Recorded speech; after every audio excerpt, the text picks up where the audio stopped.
What's up, everybody? Welcome to a brand new episode of Part of the Problem. I am Dave Smith. He is Robbie the Fire Bernstein. How you feeling today, my friend? Oh, yesterday was a pretty brutal travel day, but I'm happy to be here with you now.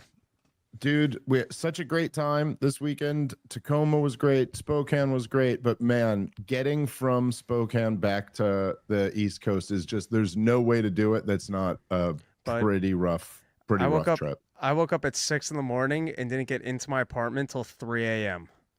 Dude, That's got to be the longest single travel day I've had to that date. but how did you manage to not get in till 3 a.m.? Because it's just JFK, man. It's like by the time you get your bag off your plane, you got to take a tram to your car, and then the Van Wyck Expressway, true to Seinfeld, there's still fucking traffic on it. And then you have a coffee before you leave the airport because, you were drinking on the flight and you got to get home. And then it's been 5 days on the road and it's 4 in the morning. You're like, go to bed, buddy. I hear you on that, but man, what a fun weekend of shows. Yeah. And just a great time. I'm really looking forward to the rest of the year. We got a bunch of dates coming up. I know here, I should let me read these off because I do like to make a point to do that. But well, while you find it, I'm back out of my house in all of 10 minutes. Birmingham, Alabama, Atlanta, and Anderson, South Carolina. Hell yeah. Go to porchtour.com. And then I know what you and I have coming up. Working backwards later in the year, it's going to be Detroit. Well, here, I got the Tampa, list here. So, Vegas. Well, let me do it in order just because I got it up here. So it's not this weekend I'm off, but the next weekend me and Rob will be back out in Vegas at Wise Guys Comedy Club. Then it's Dallas and Fort Worth Hyenas. Always a great time out there. Then we go back to Detroit House of Comedy, another great club. And then, of course, one of the best in the country, Side Splitters in Tampa. And then my final show of the year will be in Poughkeepsie, Laugh It Up. Which we've has come to be a bit of a Thanksgiving tradition for me and you. We've been doing that club there for years now. Always a great time. So go comicdavesmith.com for all those dates, porchtour.com for all of Rob's headlining dates. Let's get into the show. First up, I guess I should mention this. I'm glad you're sitting down, Rob. This is going to blow your mind. Israel has been involved in an aggressive military action. All right, take a few minutes to recover. Try to put back the pieces to the world. I know you're having a moment now where you're like, I had this idea of the world. Everything is in disarray now. How does this make sense? So Israel just launched an attack in Doha, Qatar, where they claim they were targeting Hamas leadership. Hamas has come out and said that none of their leadership were taken out, but that one of their kids was, or something like that. Who knows exactly? We'll probably get more information as the dust settles. But look, there's a few things about this, and I guess you can give your thoughts as well, but I guess just the few things I would say about this. Obviously, we don't have a tremendous amount of details. There's a strike that just happened. All you kind of know at this point is what the Israeli government is saying, what Hamas is saying, what the Qataris are saying. But it seems to be confirmed on all ends that this was an IDF attack inside of a sovereign country who Israel is not at war with, last I checked, who is also officially an ally of the United States of America, which is just, in general, you're just not allowed to do that. Like, you can't just randomly attack countries that you're not at war with. But in this case, it's Israel seems to be able to do what they want to do. I guess one thing I would say is that this comes right on the heels of Donald Trump floating out this very loose idea of a ceasefire agreement, trying to move to something like that so they can ramp up for whatever the next phase of the cleansing of Gaza is going to look like. And let's just say there's a long pattern of, like, when any type of peace talks or ceasefire talks or negotiations are on the table, Israel then goes and does something to try to create a situation where that the other party is not going to be able to come and agree to whatever the proposal was. So that's part of it. Of course, negotiations with Qatar and with much of the Hamas leadership that is in Qatar this has been how most of the hostage retrievals have been accomplished. There's also how other things like Benjamin Netanyahu propping up Hamas for many years were accomplished by negotiating with Qatar. And it just seems like one more clear example that if rescuing the hostages was the number one priority here, this would be the exact opposite of the way you would go about this. But really the biggest point, I think by far, out of all of this is just like, you have this situation, generally speaking, where the United States of America, and I mean this almost like at every level, like overwhelming majority of the people of the United States of America, I think even a decent portion of even the political class, even the president of the United States himself would say that, like, look, we don't want another war in the Middle East right now. Donald Trump definitely feels that way on some level, and the American people overwhelmingly feel that way. Like, of course, like it's pretty obvious to go like that we could use another war like we could use a hole in the head. You know what I mean? Like, that is not what we're not this far in debt and this many problems going on. Like, this would not be ideal, right? So maybe not quite as far as me and you, but they're more or less like, let's try to not get in another stupid war here. That's kind of our goal. Donald Trump has been on record saying he hopes that's the end of the conflict with Iran. He hopes the killing in Gaza stops soon. He hopes that everybody can get along, all this stuff. And yet, you now have Israel has now, in the last 2 years, where this country that, for whatever reason, we're married to the hip to, has now, in the last 2 years, Israel has attacked, well, I mean, they've attacked is an understatement. They have erased Gaza.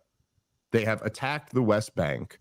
They have bombed Syria. They have bombed Yemen. They have bombed Iran. They have bombed Lebanon. And now they have bombed Qatar. They've bombed 7 of their neighbors.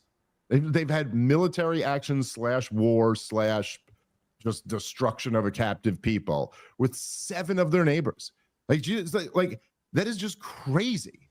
Like, normal countries do not do this. I'm sorry. This is not like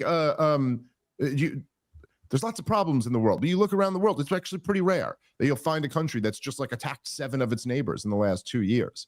And like, it's just one more example, like one more just clear example of like, why do we want to be attached to all of this? Why does it constantly have to be done with our weapons and our money and our reputation? And nobody seems to have a good answer for that. Like, why is that? Because we need to see Qatar bombed. Does that help us at all? Anyway, your thoughts, Rob. Well, I guess the thing that most stood out to me about this is there's some debate online at the moment as to whether or not this was the Hamas negotiating team that was eliminated or if this was Hamas leadership. But what just stands out to me is at the beginning of this war, if I was running Israel and I was looking to get hostages back, I think my first move would have been, let's go assassinate the real Hamas leadership that lives out in Qatar, and to cut off funding and figuring out how to exert leverage over people that actually have power and not flattening the buildings of innocent civilians. And so if this is true that they're now taking out Hamas leadership, and let's just go with the Israel explanation that it's Hamas leadership. Why is this now 2 years into the war? This is now the time. Like, if that option's been on the table for 2 full years, why is it that after killing all these civilians and doing all the other things that you've done in Gaza, now is when you're first taking out? Maybe they got an explanation that they didn't have intelligence on where they were or otherwise. But I'm just saying, if you want to go with the explanation that this was not the negotiating team, and essentially what you're saying, which is Israel making sure that they got a pathway to just continue doing what they're doing, if this is leadership, why now? Why not 2 years ago? Why wasn't that the first action that you took in this war? Yep. I mean, that's a very good question. And as you said, a question that maybe there could be an answer for, but it certainly doesn't seem like we've gotten one or likely are going to get one, and it doesn't seem like too many in the media will be asking. Hey, that it's question. important to go after the leadership, but let's flatten all of the civilian buildings and take out the hospitals and kill a bunch of kids first. Yeah. Well, the thing is, though, Rob, right, is that this has always been kind of the dynamic that so while Israel was screaming through the first 2 years of this thing that we're not fighting a war against the Palestinian people, we're just fighting a war against Hamas, and then calling them Amalek, and other out of the other side of their mouth. But the thing is that you do kind of have a difference. Like there's what they'll call like the political faction of Hamas, that's like the leadership that's in Qatar, and then you have like the militants who are in Gaza. And the truth is that the only way to get those hostages out was to negotiate with the political wing in Qatar, because that is how they did successfully get some of the hostages out. And so if that was your number one priority, probably you wouldn't even go after attacking the Hamas in Qatar. You'd just simply have to negotiate with them. But I also do agree with you that, like, if you were saying you're conducting this war, because these were always the two justifications that they go back and forth from, like, even though they're not the same thing and they in many instances conflict with each other. But yes, something like this, if you were saying we are taking out Hamas, then certainly it is pretty crazy that you're saying only 2 years it took a whole 2 years for you to like start targeting like the rich one. Like this has always been the talking point from the Israelis, is like, it's like, oh, there are these rich billionaires and they don't even live amongst their people. They just party it up out in Qatar or whatever. It's like, all right. And you're only now that we're done with the babies or not done, but now that we're continuing this, that is pretty wild. And you'd need like a really specific and good explanation for why you were only able to achieve this. I also Anyway, maybe I gotta every once in a while I call up Scott Horton or Kyle Anslone and I'll get some good details on this stuff. I guess I don't quite understand, and this is just my dummy American brain, but if Hamas leadership lives in Qatar, but you tell me that that's not the same Hamas, then I feel like those guys just need to change their name. Yeah, probably not a bad idea. There's look, they're affiliated for sure. I mean, they're all members of Hamas. They're different wings of the thing. But anyway, it's kind of on a similar topic. But so there was Ben Shapiro, friend of the program, America's leading political expert. He was on Coleman Hughes' podcast. Now I should let our audience know that Coleman Hughes has reached out to me about doing his show. So we're going to try to set that up sometime soon, I think, which I actually think would be I appreciated that he reached out. I think it was coming off me doing some episode responding to his thing. And so I kind of appreciated that. And I actually thought, I was a little surprised that he reached out, but I actually thought what he did, I was like, oh, you know what? That might actually be like a really good conversation. Like, I think, we might have an interesting talk about this stuff. So I just figured I'd preface with that. However, he did just have Ben Shapiro on, and they started discussing the woke right, which I am quite certain, according to them, we would be members of. And this is, I don't know, I just kind of thought this was interesting. It's, what can you say? It's like where... It's kind of wild, like where the Israel propaganda is at this point, and kind of how I don't know. It just feels kind of desperate to me. I don't want to be insulting to Coleman ahead of us. I want to be able to have like a good faith conversation with the guy, and I have a feeling we will. But I did think this was worth playing and kind of responding to. So let's check out a little bit of Coleman Hughes and our boy Ben Shapiro. People on the what is called the woke right by some now that like to blame everything on, the military industrial complex or global Jewry, this kind of thing. These are people that have a fundamentally grievance-based relationship to I just look, man. Isn't it hilarious that you go, these people, the so-called woke right, as some people describe it. Now, these are people who have, a fundamental beef with either the military-industrial complex or global Jewry. Like, that's quite an or. Like, wait, what? Like, That's it just also seems like. Sorry, go ahead. How is that in the category of woke? When did wokeness become being anti-Jew?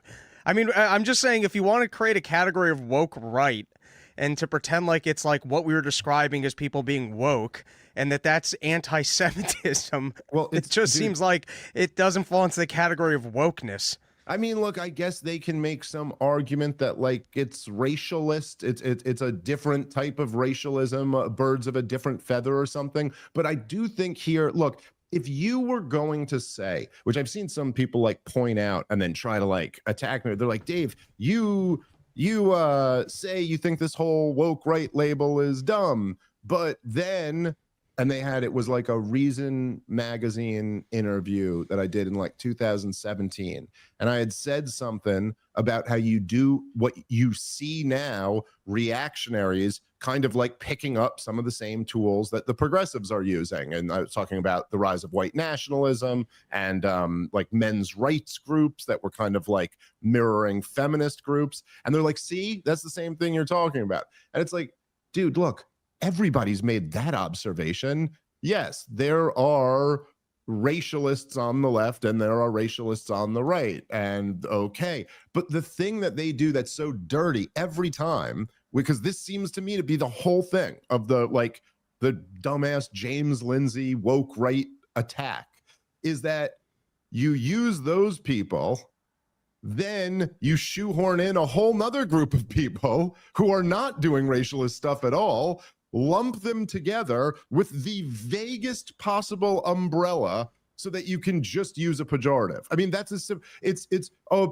Rob, people who blame the Jews for everyone, also people who blame the military-industrial complex. Like, wait, what? But that one's a totally real thing. So I guess Dwight D. Eisenhower was really just a woke. Is that what woke means now? A 5-star general, president of the United States of America, right-winger? Like, what? He's just basically a pink-haired 20-year-old now because he's talking about, the military-industrial complex. Like, well, are you arguing that such an industrial complex doesn't exist?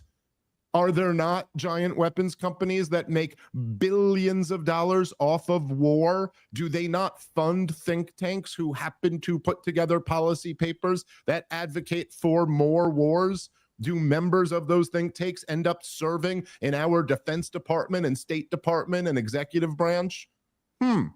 Okay, then. So what are you talking? And then at the end, this thing Coleman does, this is what they all do. Whenever the woke right term comes up, they go, some people blame the Jews, some people blame the military industrial complex, but it's all a very grievance-based politics.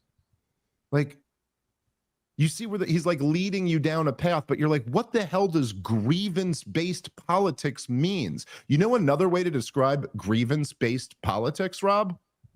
Politics. No, you name me the political group. You name me, Rob, one political group where grievance isn't at the center of it. Left, right, libertarian, conservative, progressive, socialist, communist, fascist. Name me one. Oh, wait, the one where grievance isn't at the center of it. Right now, Coleman Hughes and Ben Shapiro are stating their grievances with the woke right. Like, what does, so you say something, so here you go, okay, there's the people who hate Jews, okay? By the way, also connect everybody who just doesn't like stupid wars, and it's grievance-based. Now, what does grievance-based sound like to you, Rob? Well, that sounds just like the woke left now, doesn't it? Remember how they had grievances? And these guys also have grievances. Whoa, you blew my mind, dude. Like, what does this mean? Like, anyway, it's just like he's just in the opening, like in the framing of this thing. You just already see how flawed the whole thing is. Like, yeah, we have grievances. The non-interventionist right has grievances with the interventions. That's why we're non-interventionist. All right. Anyway, anything else before we get back to it, Rob, or you keep playing? No, let's continue with this stupidity. Western society. It's just that the enemies are different than the enemies. That's exactly right. I mean, on the right, it manifests as a lot of conspiracy theorizing. One of the things I talk about, I think it manifests everywhere, is a sort of conspiracy theory. And traditional biblical religion is actually, in many ways, sort of the anti-conspiracy theory. So if you think about paganism in its original form, it was the idea that, as Gloucester says in King Lear, that the gods, strike us down like flies for their sport. That is sort of the pagan ideology. And I would say the post-God ideology is that things happen randomly, bad things happen to good people. You can't control any of that. And then that is then projected into a conspiratorial idea that there must be forces beyond your reckoning who are out to get you. And you can see that on both right and left. The biblical worldview is actually quite... I mean, just... There's just like these examples in life where, like, when people, and some people are good at this, by the way, for any talent or quality that I have, I am not good at this at all. I am like the anti this, but people are really good at saying something that kind of sounds nice when they got nothing at all to say. You could almost like walk away from that and go, that was a kind of interesting, profound thing. And then, like, as you get a couple steps away, you go, hey, he said nothing. He just said nothing at all. Like, what? It's like, oh yeah, well, what you're seeing there is conspiracy theory. Conspiracy theory. It's, again, just like, it's a term that means nothing. It means nothing. Like, look, there are people who put together sloppy theories, and there are people who put together airtight theories. The only thing that matters is whether you're being sloppy or whether you have a really good argument, whether you have a really good case. But the idea that it's a conspiracy, but again, Ben Shapiro was on, if you remember, I was mocking him last year for this, when Joe Biden was still in, and he said that Hamas was controlling the Biden administration. Is that not a conspiracy theory? Because everyone has conspiracy theories because, listen, it's just a fact of how society is organized that elites often conspire with each other in an effort to enact an agenda. Everybody conspires. The DNC conspires and the RNC conspires. And then sometimes they conspire with each other to keep out a third party. And then sometimes, weapons companies conspire with think tankers. And sometimes, like there's all types of conspiracies. The question is, are they real or not? And then, Ben Shapiro, I mean, I guess it's a kind of maybe a somewhat interesting discussion, completely unrelated to anything they're talking about here and very sloppily applied as if that it fits to the thinking of whatever people they're describing. But I'd say most people today reasonably do not have either the belief that the universe simply just rewards good and bad. God, if you're suffering, that's because you did something wrong against God. If you're doing well, that's because you did something good for God or something. Most people don't agree with that in absolute terms. We all kind of think like, oh, sometimes bad things happen to good people and it was no fault of their own. I don't think any of us really think that the kid who gets leukemia displeased God in some way.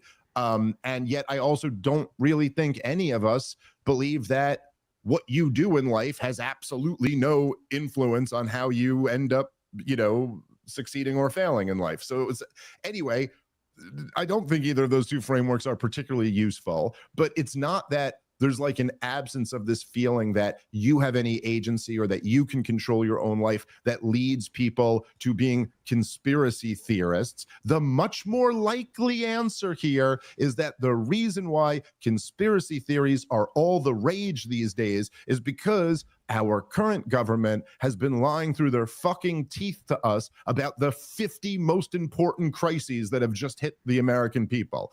Every goddamn one of them, every major crisis of the 21st century, the elites, both the political elites and the media elites, have lied through their teeth and gotten caught lying. So now people are wondering what else they were lying about. That seems like a more likely theory than Ben Shapiro's pagan versus Judeo-Christian worldview. But I don't know, Rob. Maybe I'm missing something. Well, he's using some tricky language here, and like he said, I don't think he's actually saying anything. But if the idea that it's pagan to believe that there's evil forces in our world that are outside of God that we have to combat, if you want to say that that's not true, so then should have America not have fought Hitler during World War II? Because hey, I guess that's God's plan, is to kill a bunch, Right. to have a whole Holocaust, and hey, to believe that we have influence or agency or free will, or that we're supposed to combat evil and not just leave that to God. I guess Hitler should just because that's an evil force. And hey, belief in God. And by the way, I remember this. It stands out to me from my more faith-driven days, but I like this because there was a concept that sometimes lurked around of, well, you just have to have faith. And there was this guy, I think his name was the Chazanish, and they said, well, are you telling me that the kids that were put into ovens at Auschwitz just didn't have faith? And his idea was that that's not how God works. Like, God does not just leave things up to, if you have enough faith in him, you're going to have a good life. That's not what free will is. It's not to say that God, if you believe in him, can't interject in your life, or that prayer doesn't work. But we're not just on earth to leave everything to God. And I don't think that Ben Shapiro believes that, or that he believes that it's pagan influences to think that you having to do good, make your life better, or combat evil is somehow a rejection of God. Yeah. Yeah. No, I agree with you. I don't think anybody, I really haven't, I guess there are, some people who really will bite that bullet and, you know, like, just be like, yeah, that's right. The kids in the Holocaust made a bad decision or didn't please God or something like that. Very few people, I think, actually are willing to go there. So I don't really know what the point of this is, but I also just, you know, like, again, in a similar separate point from your point, but I did think that was all very well said. But it's like, in the same way that they go, oh, this is a grievance based politics, but then you realize that, like, you could apply that to what you say too. It's the same way Ben Shapiro says he hates identity politics, but then is a proud Zionist. You're like, this is like, you guys describe other people as this, but it could easily fit you as well. But also, wouldn't, like, Ben Shapiro, I mean, I don't actually know. You know, to be fair enough, I don't consume, for somebody who shreds the guy constantly, I don't watch that much of his stuff. I have seen a lot of his stuff over the years. But I'm sure Ben Shapiro at this point would admit that COVID was a conspiracy, right? Like, I know when it mattered, he was telling you to get the jab dopes, and he was, you know, supporting lockdowns and was terrible on all the actual policies when it actually mattered, unlike us, as we got it all right. But wouldn't he admit at this point that that was a conspiracy of some sort? Like, so like, what isn't a conspiracy? Was the media and the Biden campaign, like, or the Biden administration, they were conspiring to make him look good, weren't they? I mean, wasn't, like, were the Twitter files not a conspiracy theory? Like, you know what I'm saying? Like, there's like, he'd have to admit. How about the Hunter Biden laptop? Would Ben Shapiro tell me that that wasn't a conspiracy? Like, that wasn't deep state officials interfering in a domestic election? Tell me I'm wrong. Or, like, would Ben Shapiro take issue with me saying that? Because there's no argument. I mean, there's just simply no argument against it. So I'm sure he would have to concede that. And also because he's Mr. Conservative, you know, Trump loyalist now, after being a never Trumper. But so he'd have to. So then what are we even talking about anymore? We live in a country where the deep state conspires against the people to try to overturn the will of the majority of the people and interfere in an election, yet the people are suspicious of their government. They have some grievances against them. Like, what? Harsh. It basically says that if you fail, it's probably your fault. There's a God-centered, ordered universe. If you do the right things, good things will likely happen. If you do the wrong things, bad things will likely happen. Right? It's the entire book of Deuteronomy.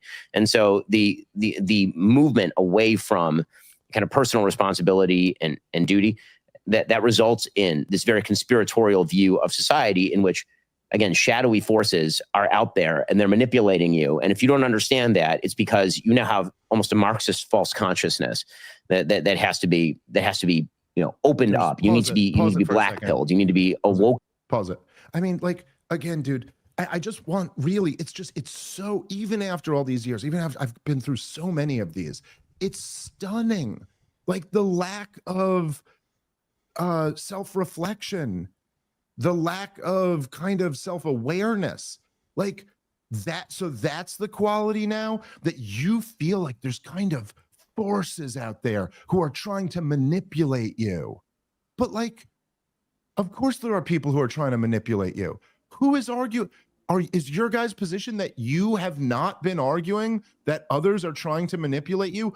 Coleman Hughes and Ben Shapiro's rise to prominence was essentially off of condemning the entire university system, that there's a bunch of propaganda being pushed into young people's heads.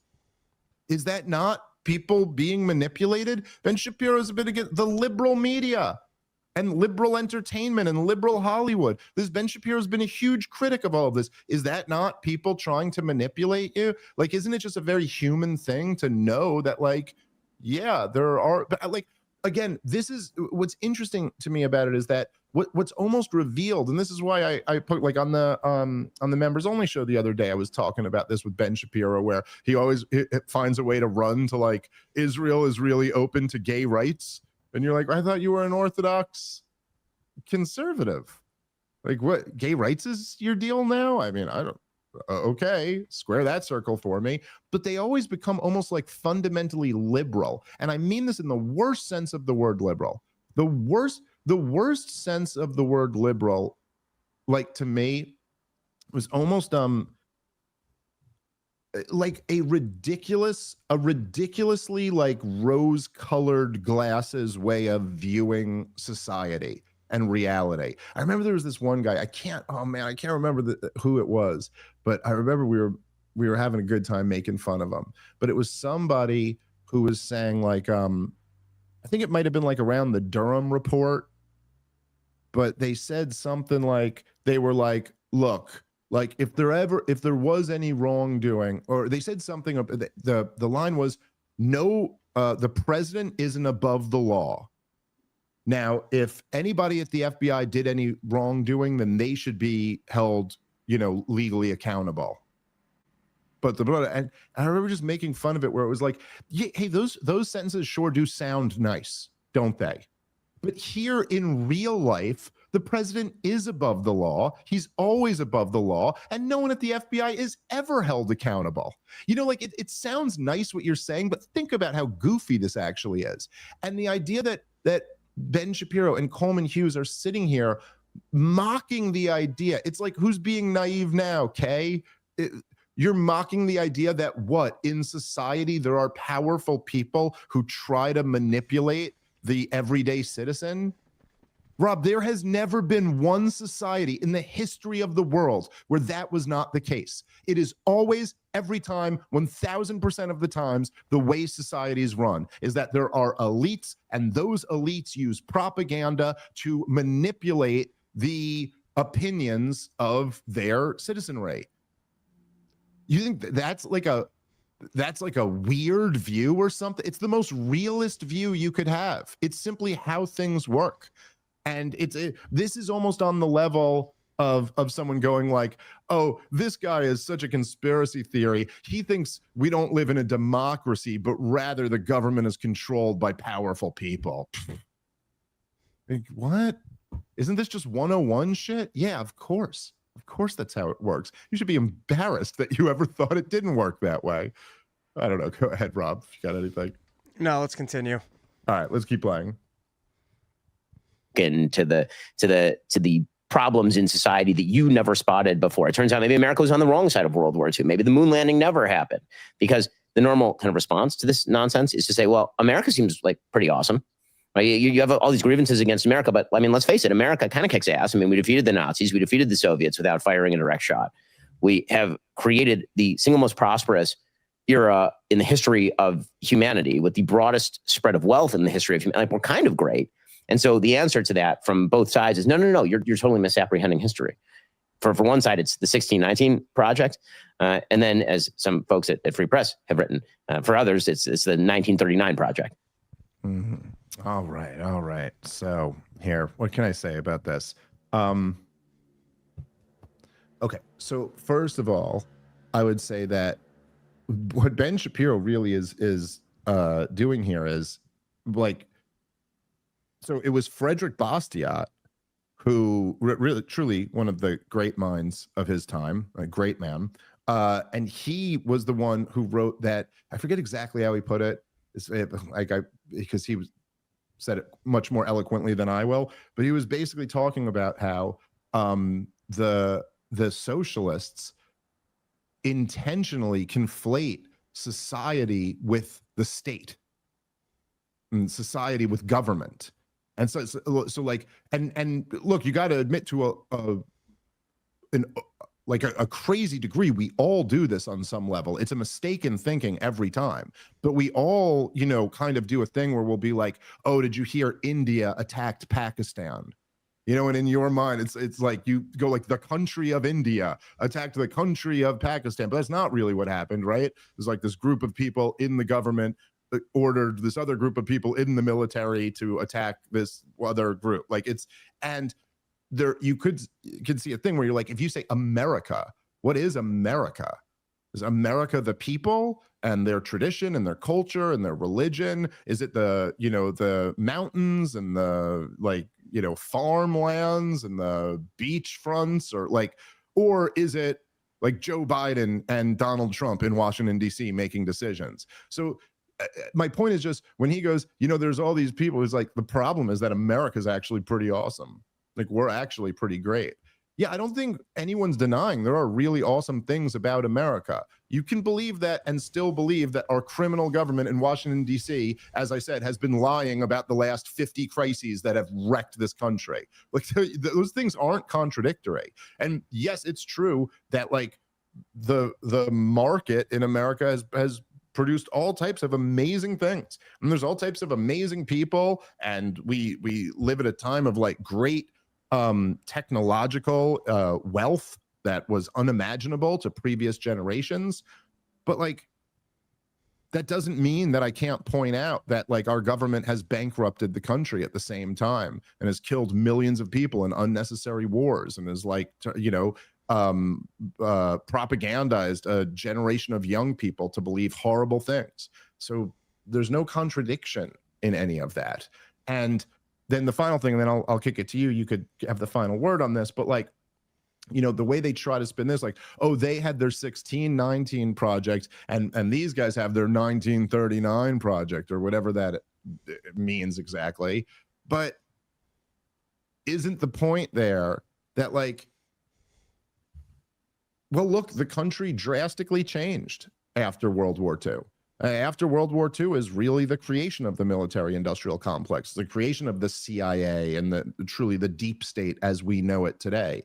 And yeah, you know, after a near century of that part of our government handing the American people nothing but catastrophe after catastrophe, yeah, I don't think it's so unreasonable that some people might start questioning that. Once again, it's like what's really sloppy about this whole woke right, you know, line of attack, like everything Coleman Hughes and Ben Shapiro just said there, is that, look, there's a large swath of people who they're essentially throwing into this camp in their mind. I'm sure we would be in there too. But if you just notice, it's just, what is this? It's just a way to what? Not take on any of Tucker Carlson's arguments. Not take on anything that he's actually saying, and to instead have some other, like, really they're doing the wokest thing here, which is to be like, without responding to any of the very legitimate points that like people like us are making when we respond to a bit, like right now on this show, instead of responding to any of the legitimate points that we're making, they can just say, don't even listen to this person. Assume they have the worst like intentions and shut your brain off before you even deal with any, because see, what they are doing is really just another version of the woke thing. Like, yeah, I rescind my God theology comments, because it sounds to me like he's just muddying the waters while engaging in censorship, as you described, which is anyone with a different opinion than mine, don't even listen to them. They're conspiracy theorists and America's great, and they're trying to undermine our greatness. And on the theory of just, hey, well, America's great and questioning the system undermines our greatness, Ben, do you love our government debt? Do you stand by the Federal Reserve? Do you stand by the credit asset bubbles that we're going to continue to create? Do you stand by all the money that we're spending on these wars? Hey, listen, don't question anything. It's a great system. I don't know. Do you stand by our entire science-based medicine that exists in this country? Do you stand by what happened during the COVID regime? Don't question anything, because America's great, and leave it to the people like us. And if you're listening to anybody else, it's just they got dumb conspiracy theories. Yep. Yeah, no, that's right. And like, if you think about it, right, like how when Ben Shapiro was going around on his college tours and just slamming like the state of liberal arts academia, did that mean he hates America? No, come on. You're criticizing American colleges. Do you hate America now? Or are you like, no, he was criticizing one very specific aspect of America. You know what I mean? Like, why is he not allowed to do that? And you would obviously, if anyone ever said that, oh, you hate America because you criticize its colleges, you'd go, no, maybe he loves America and wants to improve it by changing American colleges. You know what I mean? Like, even if you said, even making it more specific, let's just say, oh, Ben Shapiro, you were criticizing American universities. Do you hate education? Like, see, even that's like so ridiculous, right? And so the same principle applies. Like, if I'm criticizing the war party, what that means I hate America? Like what? Like the grandmas and like you know what I'm saying? Like, what exactly does that mean? That means like I hate the doctor who's doing a hip surgery to help a 70-year-old lady because I hate stupid wars. No, right? That's as intelligent as saying Ben Shapiro hates America because he criticizes American universities. It's all just it all and like, I don't know. I guess I'm always just kind of amazed by these moments where you just have, look, Coleman Hughes and Ben Shapiro are both like reasonably intelligent people. And these are people who are, you know, between 1 and 2 standard deviations higher than the average IQ, at least. You know what I mean? And it is just interesting that you could have this conversation where you're kind of like, you're presenting it as if you're saying something intelligent here. And just like with this, the slightest little bit of like dissection, you go, you said nothing, literally nothing. Like, and it's what I think it's why this woke right thing really has failed. I mean, it's just like has not taken off, and all of the people who have been accused of being woke right, I think myself included, but all of those people have just moved on without being harmed by it at all. It's because it's just kind of obvious. It's obvious that like there's just no sound or developed argument. They're grievance based, they're conspiracy based. Again, like I said, you could describe any political group this way, any one of them. You give me the group and I'll easily demonstrate how there's a conspiracy, there's a grievance. That's always what it is. But it's just clearly like a tactic used to dismiss people without taking on any of what they have to say. I don't really know what else to say there. All right, in the remaining time that we got left, what do I think? Debate between, you know what? Let's go with the CNN Van Jones going after Charlie Kirk stuff. So I did kind of find this interesting. I'm sure you saw, Rob, but there was this horrible murder in Charlotte, I guess it was, on a train. Or it's what was the story exactly, Rob? About it? Some black dude just like stabbed some white chick in the neck, I think. I didn't watch it. Yeah, I saw the storyline. I just didn't want to watch it, so I don't have a firsthand account of what happened. No, I don't want to. I didn't want to watch it either. I don't think I saw the exact video. You know, as you guys know, and I'm not like, you know, I'm not saying I understand like people having reactions to such a horrific killing. I completely understand, and it's only human to have reactions to these things. I try my best to just not like jump on stories like this and then give my hot take about it, especially when they're like it's like a random act of violence. I just think it's very easy to manipulate people's emotions around topics like this, and I'd rather kind of like make a sound, compelling, logical case to you if I'm going to make one. You know, it also just, I'm not accusing anyone of anything. We're all human. I'm sure I'm guilty of this, you know, in lots of areas, but it does seem, you know, to be kind of in poor taste to me when you come out, like there's an event like this, like a horrible incident, and then you come out and your conclusion from it immediately is, hey, guess what? all of my prior beliefs are proven right by this event. Just seems a little convenient and maybe not the best thing to do, but it's something that people do all the time. It's something certainly that CNN would do in a heartbeat. But anyway, this I did think was kind of interesting on a lot of levels here, because so we could get into it every play, but CNN is reacting to Charlie Kirk's reaction to this crime, and there's just again, almost on a similar theme of Coleman Hughes and Ben Shapiro, like kind of the lack of self-awareness, the lack of self-reflection here was obviously like the major theme that I thought was interesting about this. But let's start playing the clip and then we'll give our thoughts.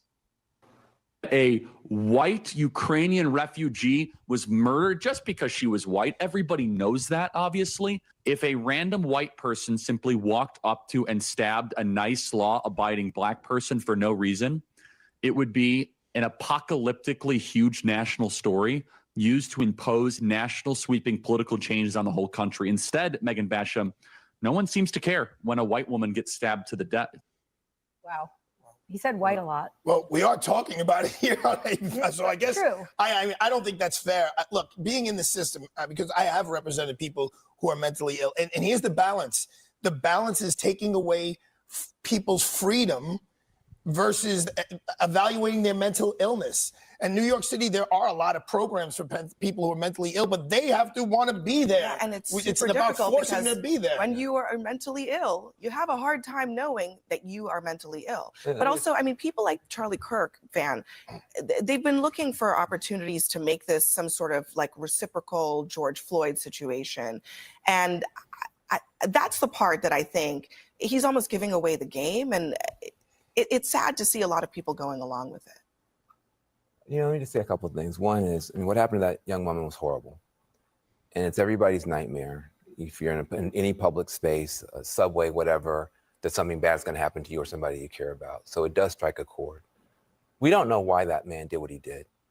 And for Charlie Kirk to say, we know he did it because she's white, when there's no evidence of that, it's just pure race mongering, hate mongering. It's wrong. Then he says that if something like that had happened the other way, there would be sweeping changes imposed on society. Where is the George Floyd Policing Act? It didn't pass. Even when you had a white police officer murder a black man on live television, the whole world saw, there were no sweeping changes. In fact, not one law was passed at the federal level. So I think that's an important thing to point out. The other thing is, you mentioned the thing about cashless bail. I think this is a big challenge that we have. Would you have felt better if there had been cash bail and the mom had come and put down $1,000 to let him out? It's not about cashless bail or no cashless bail. It's about the fact that we don't know how to deal with people who are hurting in the way this man was hurting. Hurt people hurt people. What happened was horrible, but it becomes an opportunity for people to jump on bandwagons. And then for someone like Charlie Kirk, he should be ashamed of himself. No one mentioned the word race, white, black, or anything except him. What people mention is the horror of what happened to this young woman.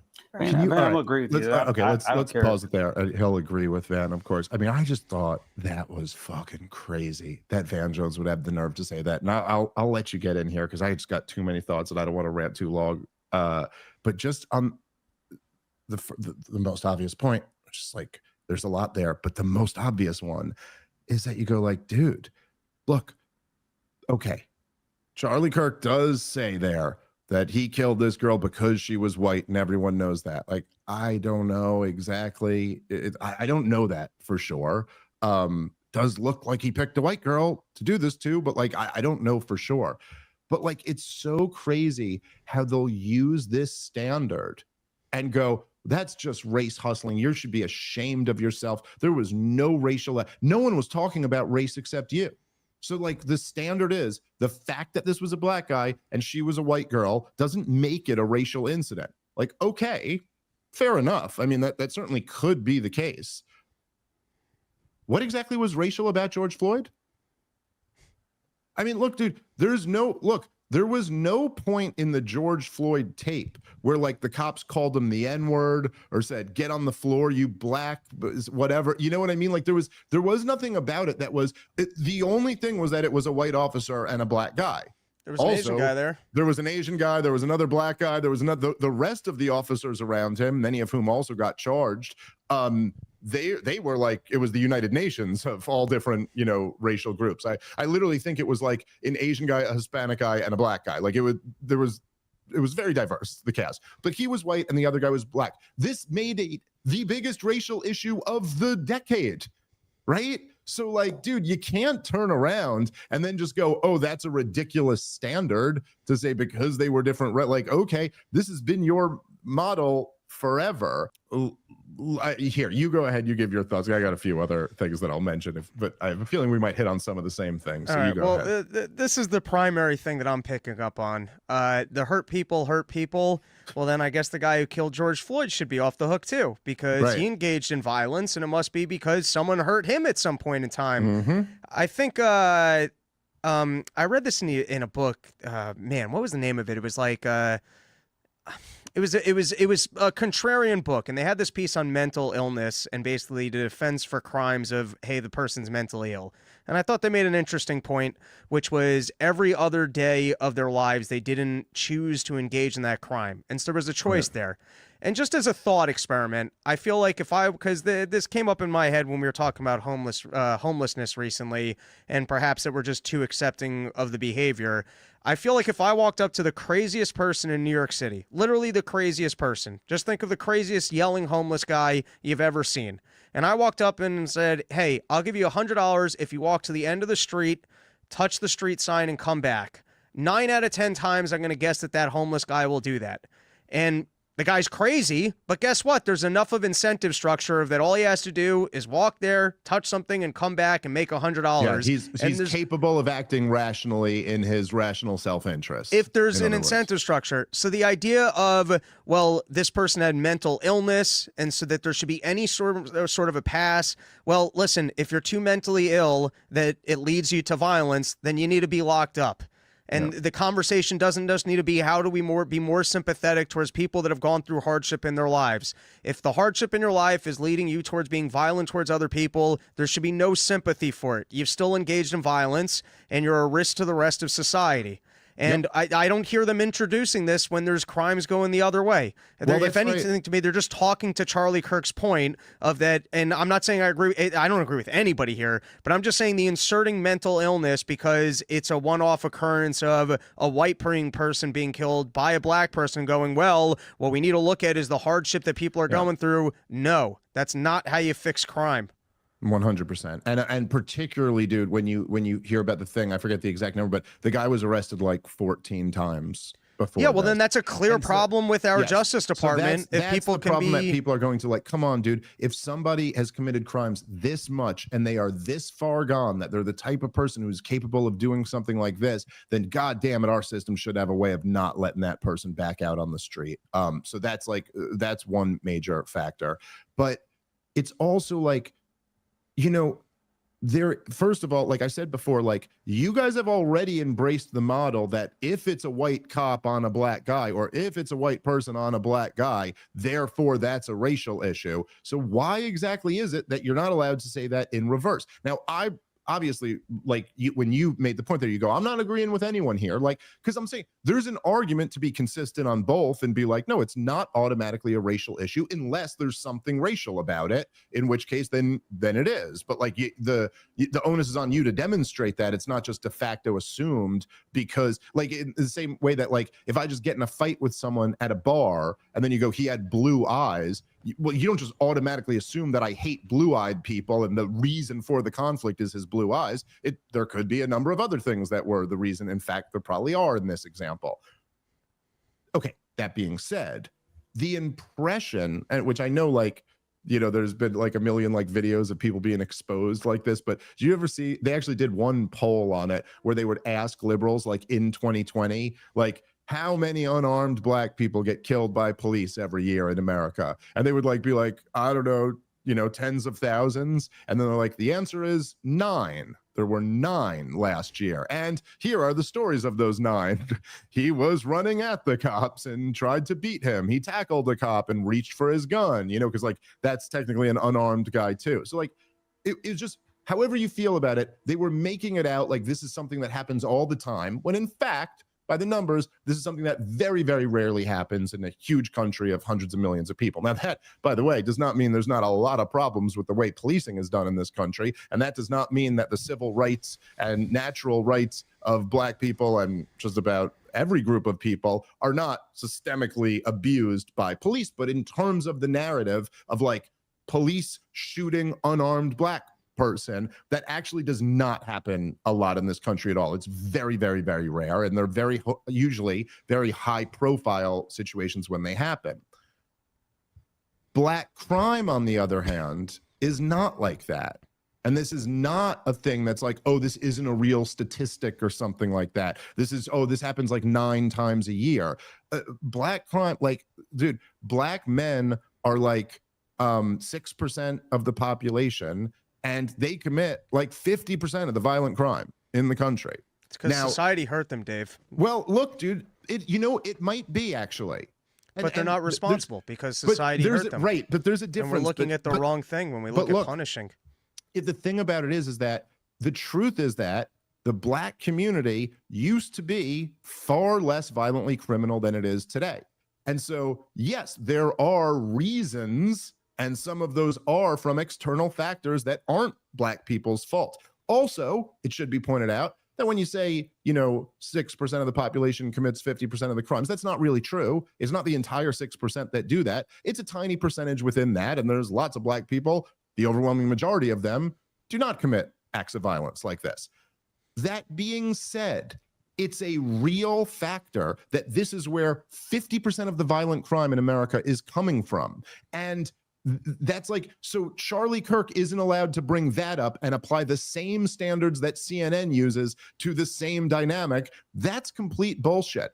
And, what happens is that events like these, they create, it's terrorism in the sense that it terrorizes innocent people. They're now, and what ends up happening, which lefties have a tough time grappling with this, because number one, they don't like talking about Black crime, but they're supposed to be like the champions of the working class. But the working class people are the ones who get terrorized and are stuck in those conditions. And the people who got a little bit of money, look, I'll just say this, no woman in my family is getting on the subway anymore. No woman in my family is going to be in these situations because I have that option to keep them out of there. Other people who don't have that option are the ones who get stuck in these situations and terrorized by it.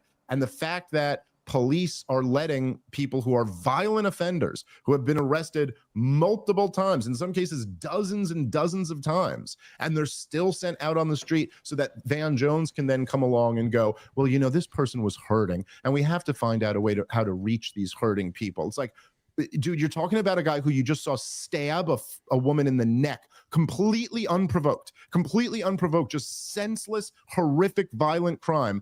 Forgive the rest of us, Van Jones, if our first thought isn't, we really have to find a way to reach that guy. And our thought is, we have to find a way to remove that monster from society.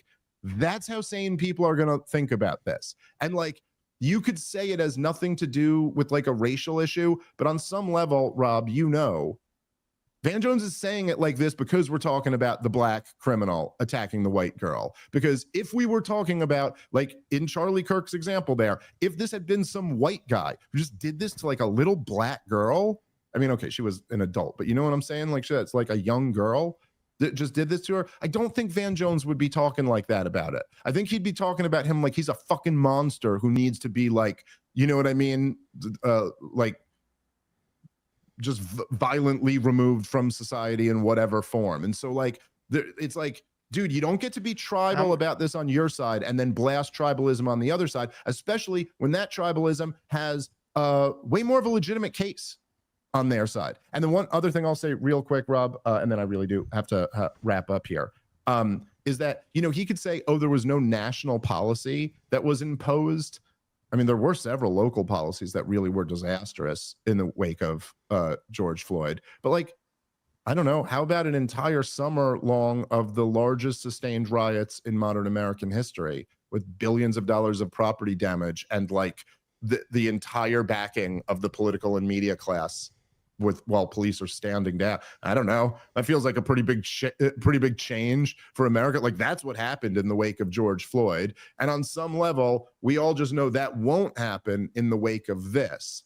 And so at least the spirit of the point that Charlie Kirk is making is 100% right and just undeniable. Like it's just undeniable that like if the races were reversed here, CNN's attitude, the American people's attitude would be completely different about it. And I think a lot of people are really getting sick of that dynamic.